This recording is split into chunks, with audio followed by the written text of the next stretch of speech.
अध्यक्ष वाराणसी व्यापार मंडल अध्यक्ष। किस तरह का कार्यक्रम आज हो रहा है? आज जंबो जेट विशाल शपथ ग्रहण हो रहा है, जिसके अंदर 12 व्यापार मंडल और शाखाओं का शपथ ग्रहण होने जा रहा है। पूर्वांचल औद्योगिक ठेला पटरी, पूर्वांचल युवा ठेला पटरी, ई रिक्शा और आपके ब्यूटी पार्लर महिला व्यापार मंडल और आपका जिला महिला व्यापार मंडल, वाराणसी महिला व्यापार मंडल, वाराणसी चौरसिया व्यापार मंडल, नवापुर व्यापार मंडल, सारनाथ महिला व्यापार मंडल, सारनाथ आशापुर व्यापार मंडल और साथ ही आपके ये सोलर व्यापार मंडल और वाराणसी व्यापार मंडल में भी कई लोग पदाधिकारी का पद ले रहे हैं, जैसे प्रबोध मेहरा जी, आसिफ जी, शिव सेठ जी, अरुण सिंह जी, तो ये लोग भी ले रहे हैं उसमें पद। और इस तरह करके आज टोटल 12 शाखाओं व्यापार मंडलों, कचहरी व्यापार मंडल का ये गठन हो, अल्पसंख्यक महिला व्यापार मंडल, तो ये सारा गठन हो रहा है, जिसका शपथ ग्रहण है। इसमें कोई मुझे लगता है इसमें कोई फेरबदल भी किया है आपने? मुझे लगता है कि इतना बड़ा शपथ ग्रहण आज तक नहीं हुआ था।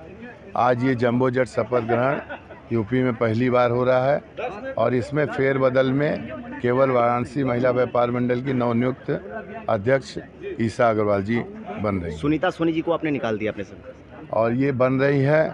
और साथ में आज हलाल पर हमारे राष्ट्रीय प्रवक्ता रमेश शिंदे जी आए हुए हैं, वो अपनी बातों को रखेंगे, क्योंकि FSSAI के साथ साथ एक मोनोग्राम चलाया जा रहा है, जिससे सरकार के पैरेलल एक संस्था चल रही है।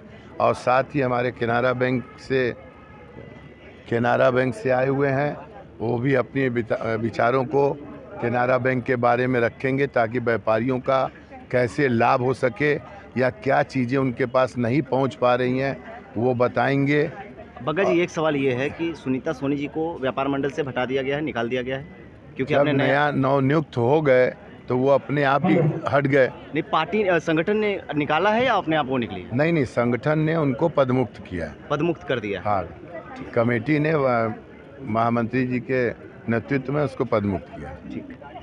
वाराणसी महिला व्यापार मंडल अध्यक्ष ईशा अग्रवाल। सर जी, आज आपको वाराणसी व्यापार मंडल में शपथ वगैरह भी कराया गया है, आप राष्ट्रीय महिला की अध्यक्ष बन चुकी हैं, कैसे काम करेंगी और इस संगठन के लिए कितना निष्पक्ष रूप से काम करने वाले हैं? संगठन के लिए बिल्कुल निष्पक्ष रूप से काम करेंगे, जैसा कि एक संगठन में काम किया जाता है। महिला अध्यक्ष बनी हूँ, महिलाओं को आगे ले जाने का काम करूँगी, गवर्नमेंट की जो योजनाएं आती हैं उन तक पहुँचाने की कोशिश करूँगी। किसी को घर से संबंधित हो, चाहे व्यापार से संबंधित हो, किसी भी तरीके की अगर महिलाओं को कोई परेशानी होती है तो दिन रात पूरे टाइम उनके साथ महिलाएं रहेंगी, ऐसा मैं कोशिश करूंगी। और उनको जो भी उनके साथ अगर अन्याय हो रहा है तो उन्हें न्याय मिले, कहीं पे किसी के साथ गलत ना हो।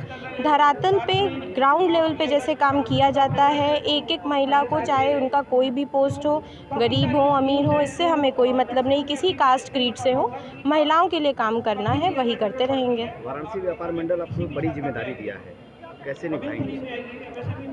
वाराणसी व्यापार मंडल की पूरी कमेटी की पहले तो मैं आभारी हूँ, मुझे इतनी बड़ी जिम्मेदारी देने के लिए हमारे अध्यक्ष श्री अजीत सिंह बग्गा जी ने और पूरी कमेटी ने मुझ पर इतना भरोसा किया, इसके लिए मैं उन्हें धन्यवाद करना चाहूँगी। और क्योंकि मुझे उन्होंने इस लायक समझा है तो उन्हें निराश नहीं करूँगी, पूरी कमेटी से हमेशा डिस्कशन करके किसी भी कार्य में आगे बढ़ती रहूँगी, कार्यक्रम करूँगी, लोगों को जागरूक करूँगी, महिलाओं को सबसे पहले जागरूक करूँगी, चाहे वो एजुकेशन हो, चाहे एम्प्लॉयमेंट हो, किसी भी फील्ड में, और इसी तरह सबका साथ मिलकर आगे बढ़ते रहेंगे। आज स्टार्टिंग हुआ है आपका, कल से अगर आप कोई काम करने जाएंगे तो सबसे पहला कार्य क्या होगा वाराणसी व्यापार मंडल के लिए? सबसे पहला कार्य तो ये अभी हमने जहाँ तक सोचा है कि एक मीटिंग रखेंगे और उसके बाद सबसे पहले अभी बजट आया है, उसमें महिलाओं के लिए भी कुछ अच्छी योजनाएं आई हैं, उस पर जागरूक करने के लिए एक कार्यक्रम रखने का सोचे हैं। बजट को किस नज़र से देख रही है? देखिए बजट को देखें तो देखिए बजट इस बार ऐसा आया है ना कि उन्होंने कुछ कर भी दिया और नहीं भी किया।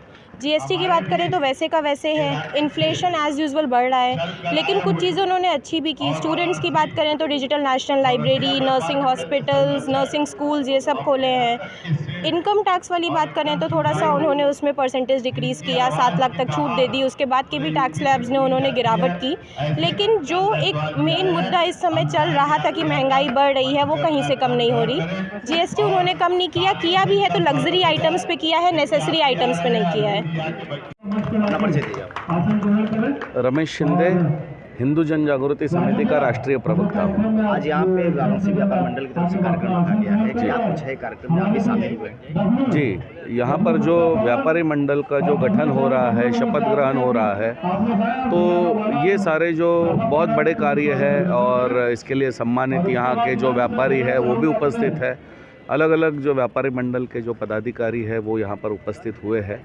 लेकिन इसके साथ में ही जो मेरे ऊपर जो दायित्व दिया गया है, तो भारत जब आज एक मोदी जी सपना देख रहे हैं कि भारत एक $5 ट्रिलियन की इकोनॉमी बने और भारत में एफएसएसआई या एफडीए जैसे संस्था होते हुए एक प्राइवेट सर्टिफिकेशन चालू हुआ है जो जमीयत उलेमा हिंद के द्वारा दिया जा रहा है, और ये सर्टिफिकेशन के द्वारा आज भारत के व्यापारियों को लूटा जा रहा है, उसके द्वारा हज़ारों करोड़ रुपया जो इकट्ठा किया जा रहा है। तो इसके बारे में आज भारत में एक काफ़ी बड़ा विरोध खड़ा हो रहा है, इस विषय पर अध्ययन करके कि ये हलाल इकोनॉमी जो हलाल है, का भी कुछ यहाँ पे जी, संगोष्ठी जी, होने वाली है, तो उसमें जी। क्या कहने वाले हैं आप? तो ये जो आज भारत में हलाल इकोनॉमी के नाम पर एक पैरेलल इकोनॉमी जो खड़ी करने का प्रयास किया जा रहा है, उसके द्वारा एक साल के लिए एक उत्पाद के सर्टिफिकेट के लिए 60,000 रुपया भारत के व्यापारियों से जो वहाँ से निकाला जा रहा है। तो इस विषय पर हमारा विरोध है कि भारत में यदि भारतीय सरकार का कोई सर्टिफिकेट है तो फिर हलाल सर्टिफिकेट की क्या मान्यता है।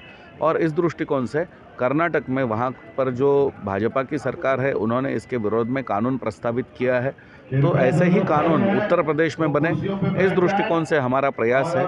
और भारत में जो भी संस्थान है वो सरकारी संस्थान हो, निजी कोई संस्थान को इस प्रकार से सर्टिफिकेट देने की मान्यता ना हो और इस प्रकार से व्यापारियों को लूटना जो है वो पूरी तरीके से बंद हो, इस दृष्टिकोण से हमारा प्रयास है। इस बार की बजट से कितनी संतुष्ट है व्यापारी?